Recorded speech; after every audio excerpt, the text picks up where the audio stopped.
बच्चों कैसे हैं आप? सब अच्छे हैं और मज़े कर रहे हैं और पढ़ाई भी कर रहे हैं। चलिए आज हम अपना पढ़ाई शुरू करते हैं। जैसा कि बच्चों आपको बताया था मैंने कि ट्रिग्नोमेट्री के एप्लीकेशंस अब हम लोग पढ़ेंगे। एप्लीकेशन का मतलब कि ट्रिग्नोमेट्री का यूज़ कहाँ है, ठीक है। उससे कुछ एप्लीकेशंस के बारे में हम लोग जानेंगे और पहले इसका इंट्रोडक्शन, उसके बाद सोल्यूशन करेंगे हम लोग एक्सरसाइज 9.1 का। तो सबसे पहले इंट्रोडक्शन के बारे में कुछ बात करते हैं। अगर बच्चों एक ये टावर है या कोई बिल्डिंग है जिसे कुछ दूरी पर आप खड़े हैं और आपने इस टावर को यहाँ टावर की हाइट पर कोई खड़ा है, यहाँ कोई खड़ा है, उसको आप देख रहे हैं, तो यहाँ से आपने उसको देखने के लिए अपने आंखों को कुछ ऊपर किया, यानी इस हॉरिजॉन्टल से आपने ऊपर की तरफ देखा, ठीक है बच्चों। तो ऊपर की तरफ जब हम देखेंगे तो ये जो एंगल बनता है इसको बोलते हैं angle of elevation, angle of elevation, ठीक है बच्चों। अब अगर हमें इस टावर की हाइट पता करनी है, लेट्स से x, और इस टावर बिल्डिंग से या टावर से हम कितनी दूर खड़े हैं, लेट्स से x, तो हमें इस एंगल के लिए ये क्या हाइट, इसकी टावर की हाइट क्या हो जाएगी, एल्टीट्यूड यानी परपेंडिकुलर, और इस ये जो दूरी है ये हो जाएगा बेस। तो परपेंडिकुलर अपॉन बेस हम जानते हैं tan होता है, तो यहाँ पर हम tan का रेशियो यूज करेंगे, ठीक है बच्चों। अलग अलग रेशियो यूज करते हैं पता करने के लिए। तो यहाँ पर एंगल ऑफ एलिवेशन, अगर हम ऊपर की तरफ देखते हैं तो एंगल ऑफ एलिवेशन बनेगा। अगर बच्चों अगर जैसे आप किसी बिल्डिंग के टॉप पे खड़े हैं और यहाँ नीचे आपका कोई दोस्त खड़ा है और आप उससे बात कर रहे हैं या उसकी तरफ देख रहे हैं, या नीचे कोई चीज रखा है जिसे आप देख रहे हैं, तो आपको अपनी आंखों को नीचे झुकाना पड़ेगा। तो इसका मतलब ये हुआ कि अगर ये हॉरिजॉन्टल है यहाँ पे, तो हॉरिजॉन्टल से आप नीचे की तरफ देख रहे हैं, तो ये जो एंगल बनता है इसको बोलते हैं एंगल ऑफ डिप्रेशन।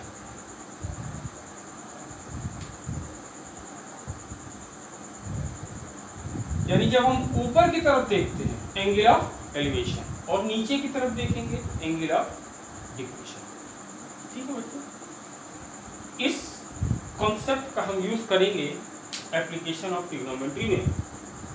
अगर हमें किसी बिल्डिंग की हाइट पता करनी है, किसी टावर की हाइट पता करनी है, या किसी एरोप्लेन की हाइट पता करनी है, एरोप्लेन कितनी ऊंचाई पर उड़ रहा है, तो हम इस कॉन्सेप्ट से इसमें ट्रिग्नोमेट्रिक रेशियोज का यूज करेंगे, ठीक है, और पता करेंगे, ठीक है बच्चों। ट्रिग्नोमेट्री के बहुत सारे यूज हैं और कुछ यूज के बारे में हम लोग आज पढ़ेंगे। आगे चल के आप लोग जब इसके बारे में डिटेल पढ़ेंगे तो पता चलेगा कि इसकी कहाँ कहाँ यूजेज हैं, ठीक है, तारों की हाइट पता करने में, ठीक है, और बहुत सारी यूज हैं इसके। तो चलिए हम लोग स्टार्ट करते हैं आज कुछ एप्लीकेशंस के बारे में जान करके, जो कि एक्सरसाइज 9.1 में है। तो देखते हैं इसका कैसे यूज करना है, ठीक है। तो पहला क्वेश्चन हम लोग करते हैं एक्सरसाइज नंबर 9.1 का। पहला क्वेश्चन क्या कहता है बच्चों, इस एक्सरसाइज में एक चीज आपको ध्यान देना होगा बच्चों, फिगर बनाना आवश्यक है। अगर आपने फिगर बनाना जान लिया तो क्वेश्चन आपका सॉल्व करने में आसानी होगी आपको, ठीक है बच्चों। तो हम लोग फिगर पर ज्यादा ध्यान देंगे तो कह रहा है कि a circus artist is climbing on 20 metre long rope. एक सर्कस का आर्टिस्ट है जो कि 20 मीटर ऊंचे लंबे रोप पर चढ़ रहा है और जो कि बंधा हुआ है एक vertical pole of the ground. एक जमीन पर एक पोल है और इस पोल से इतनी दूरी पर वो बंधा हुआ है, ये रस्सी बंधी और इसी पर वो चढ़ रहा है। इस रस्सी की लेंथ की है 20 मीटर।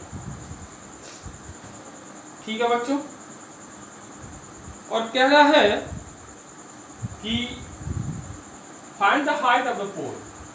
तो ये हाइट अगर हम इसको ए बी मान लें और लेट से सी पॉइंट पर अगर बांधा गया है उसको, तो ये एंगल जो होगा ये 90 डिग्री। ठीक है, कह रहा है कि if the angle made by the rope with the ground level is 30 degree. अगर ये ग्राउंड से 30 डिग्री का एंगल बना रहा है ये रोप, तो हमें इसकी इस बिल्डिंग के पोल की हाइट बतानी। तो सिंपल है बच्चों, लिखेंगे let height of pole is equal to h metre. हमने मान लिया कि h मीटर है। ठीक है, अब ध्यान से देखें, इस एंगल के लिए AB यानी इस पोल की हाइट क्या होगी, एल्टीट्यूड, और ये क्या होगा, हाइपोटेनस। तो एल्टीट्यूड यानी परपेंडिकुलर और हाइपोटेनस में क्या रिलेशन है बच्चों, तो सिंपल हम जानते हैं साइन, यानी इस एंगल के लिए हमको साइन लेना होगा। Sine 30 is equal to AB upon में AC, परपेंडिकुलर अपॉन में हाइपोटेनस। और साइन 30 की वैल्यू क्या होती है बच्चों, 1/2।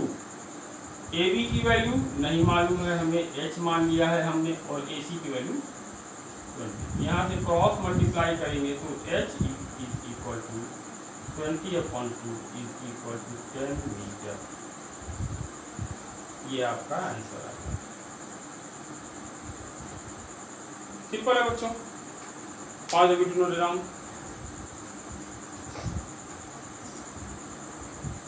इसी तरह से क्वेश्चन नंबर 2 भी करते हैं हम लोग।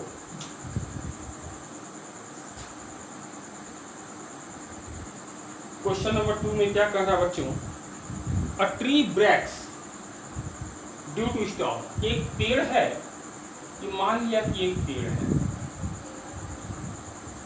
और ये पेड़ आंधी की वजह से यहां से टूट जाता है और टूट कर ये ऐसे जमीन से लग जा रहा है। ठीक है, ये जमीन पर ये टच करने लगता है। ठीक है, और touch the ground making an angle, और ये जमीन से 30 डिग्री का एंगल बना रहा है। The distance between the foot of the tree to the point where the top touches the ground, यानी ये पेड़ का टॉप जहाँ टच कर रहा है और इस पेड़ का फुट जहाँ पर है, ये ग्राउंड इसके बीच का डिस्टेंस जो है दिया हुआ है 1 metre. Find the height of the tree. तो इस पेड़ की हाइट बतानी है हमें। ठीक है, तो लिखेंगे लेट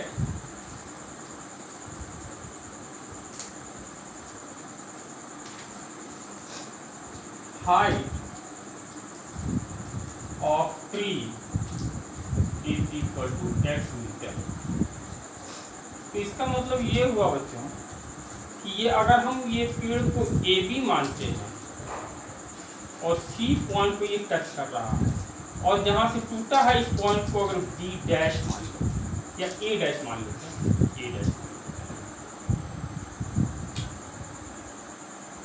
तो इस कंडीशन में क्या होगा, अगर हमने पेड़ की हाइट तो A dash plus A dash B is equal to x। ठीक है बच्चों, और A डैश क्या है, यही पेड़ का टूटा हुआ हिस्सा है, नीचे जो गया है, यानी A डैश की जगह A डैश C भी लिख सकते हैं हम, अपॉन में A dash B is equal to x। ठीक है, तो हम यहाँ से ए डैश बी पता कर लेंगे। ए डैश बी जैसे कि देखिए ये एंगल 30 है और इसके लिए ये ए डैश बी क्या होगा, परपेंडिकुलर होगा और बी सी बेस हो जाएगा। तो in triangle A dash B C we have tan 30 degree is equal to A dash B upon में बी सी, और tan 30 की वैल्यू क्या होती है बच्चों, 1/√3, और ए डैश बी हमें नहीं मालूम है, अपॉन में बी सी ए की। तो यहाँ से हमें मिल गया बच्चों A dash B is equal to 8 upon में √3। ए डैश बी हमको। अब अगर हम ए डैश सी माने, ए डैश सी अगर हमको पता करना है तो ये क्या होगा, हाइपोटेनस और ये बेस। हाइपोटेनस और बेस में क्या रिलेशन है बच्चों, कॉस हम ले लेंगे, cos 30 degree is equal to क्या होता है, बी सी। इस ट्राइंगल के लिए हम इस ट्राइंगल में अगर हम 30 के लिए लेते हैं तो बी सी अपॉन में ए डैश सी, और cos 30 की value √3/2 is equal to B C upon में ए डैश सी। ठीक है बच्चों,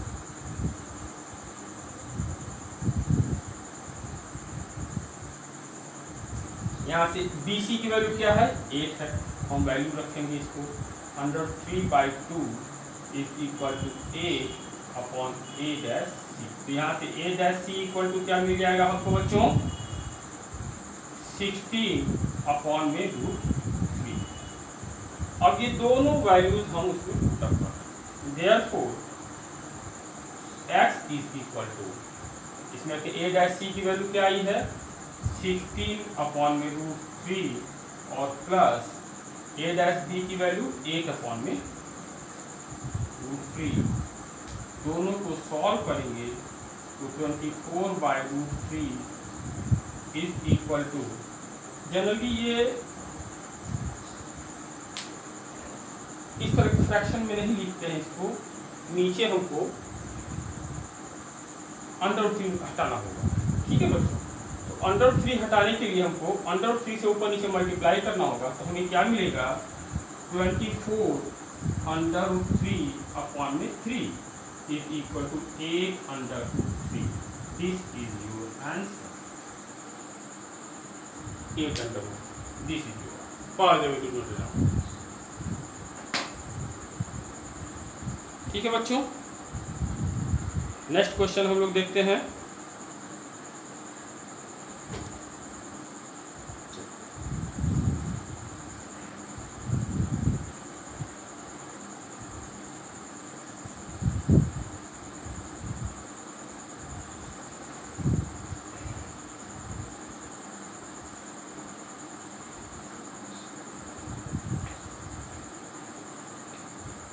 कह रहा है कि एक contractor plans to install 2 slides.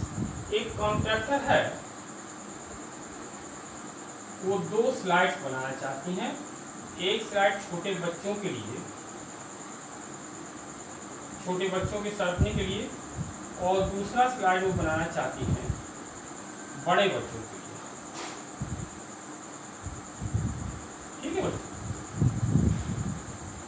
कह रहा है कि 5 साल के छोटे के बच्चों के लिए ये है, 5 साल से ऊपर के बच्चों के लिए। जो छोटा वाला स्लाइड है उसकी हाइट इन्होंने रखा है 1.5 मीटर। ठीक है बच्चों, और ये 30 डिग्री के एंगल पर इंक्लाइंड है, 30 डिग्री का एंगल है। और जबकि दूसरा वाला जो है वो 3 मीटर की हाइट पर है, और ये इंक्लाइंड है 60 डिग्री के एंगल। ठीक है बच्चों, कह रहा है कि what should be the length of the slide in each case. तो दोनों ही कंडीशन में इस स्लाइड की लेंथ क्या होगी। Let's say this is ABC and this is P Q R. अगर हम मान लें दो ट्राइंगल मान लें, राइट एंगल ट्राइंगल ही होंगे ये। तो देखिए हमें AC पता करना है और PR पता करना है। हमें मालूम है ये एंगल और इस एंगल के लिए ये परपेंडिकुलर और ये एंगल इसके लिए परपेंडिकुलर। तो लिखेंगे इन ट्राइंगल ABC। तो हमें हाइपोटेनस पता करना है। तो परपेंडिकुलर हाइपोटेनस में क्या रिलेशन है बच्चों? sin 30 degree. इस एंगल के लिए साइन ले लेंगे हम, तो क्या मिलेगा? परपेंडिकुलर अपॉन में हाइपोटेनस, और sin 30 की value 1/2 is equal to AB की वैल्यू 1.5 अपॉन में AC। तो AC की वैल्यू यहाँ से क्रॉस मल्टीप्लाई करेंगे तो क्या मिल जाएगा हमको? 3 मीटर। यानी 3 मीटर लंबा उनको स्लाइड 5 साल के छोटे बच्चों की बनाना होगा। इन ट्रायंगल PQR यहाँ भी परपेंडिकुलर अपॉन हाइपोटेनस साइन ही लेना पड़ेगा हमको। sin 60 degree is equal to PQ upon में PR। sin 60 की वैल्यू क्या होती है? √3/2 और PQ की वैल्यू 3, PR की वैल्यू नहीं मालूम है। क्रॉस मल्टीप्लाई करेंगे तो PR इक्वल टू हमको मिल जाएगा 6/√3। जैसा कि पिछले क्वेश्चन मैंने बताया था, डिनोमिनेटर में हमको रूट नहीं रखना है, तो हम क्या करेंगे? √3 से ऊपर नीचे मल्टीप्लाई कर देंगे तो ये होगा 6√3 अपॉन में 3। √3 इंटू 3, √3 इंटू √3 दैट इज 3, और 3 टू जा 6। तो PR की वैल्यू आ गई 2√3। ठीक है बच्चों, 5 मिनट हो देना।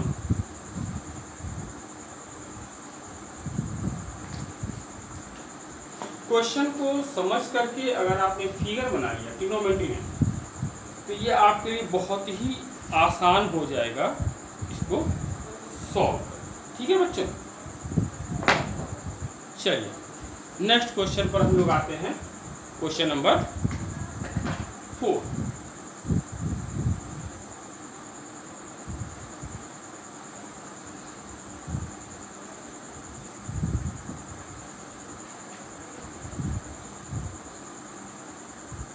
क्वेश्चन नंबर 4 क्या कहता है बच्चों?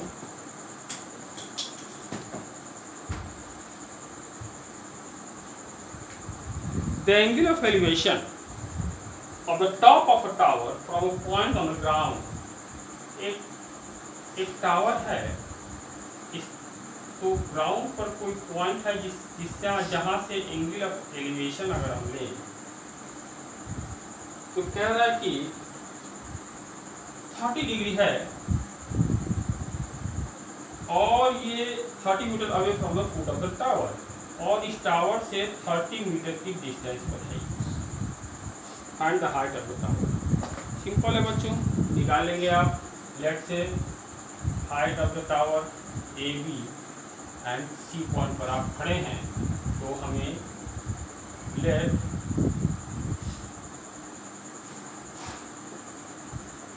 Height of tower is equal to x metre या h मीटर मान लेते हैं। ठीक है, इसके लिए परपेंडिकुलर अपॉन में बेस कौन सा लेंगे? tan ले लेंगे हम, tan 30 डिग्री। 30 डिग्री के लिए tan ले लेंगे तो क्या मिलेगा? AB अपॉन में BC, और tan 30 की value 1/√3 is equal to AB की वैल्यू h हमने माना है और BC की वैल्यू 30 दिया हुआ है। क्रॉस मल्टीप्लाई करेंगे तो h इक्वल टू मिल जाएगा 30/√3 इक्वल टू 30√3 अपॉन में 3। ये इसे 10 टाइम्स में कट गया तो 10√3। This is the height of tower for the different long. देखो बच्चों, फिगर बना लेने के बाद हमें ये समझ में आ गया कि हम कौन सा ट्रिग्नोमेट्रिक रेशियो यूज करेंगे। ठीक है, चलिए क्वेश्चन नंबर 5 की तरफ पढ़ते हैं हम लोग।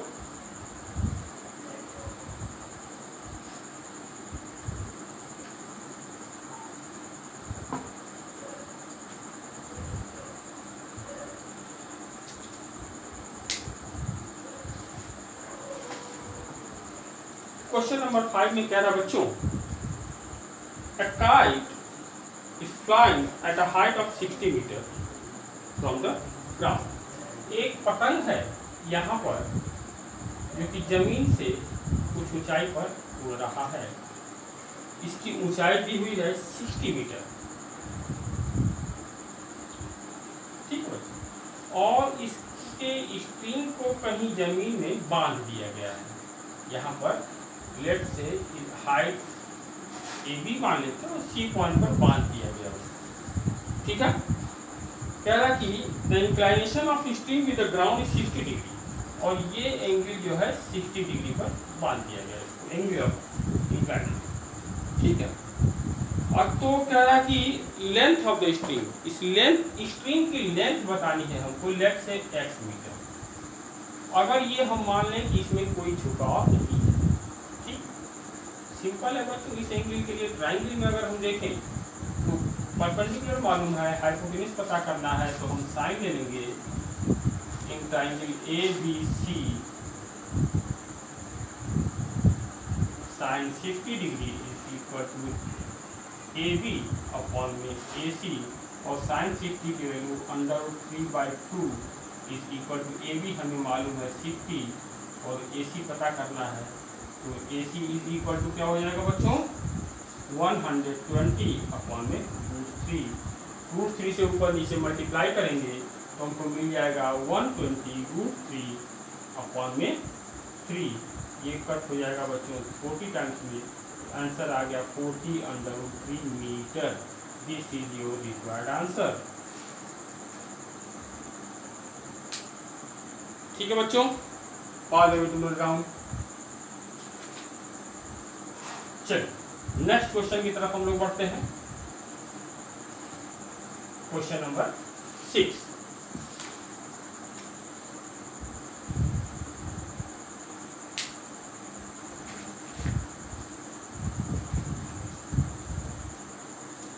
क्वेश्चन नंबर 6 में क्या कह रहा है बच्चों, एक बच्चा है जो कि 1.5 मीटर हाइट का है, ठीक है, तो ये कहीं खड़ा है।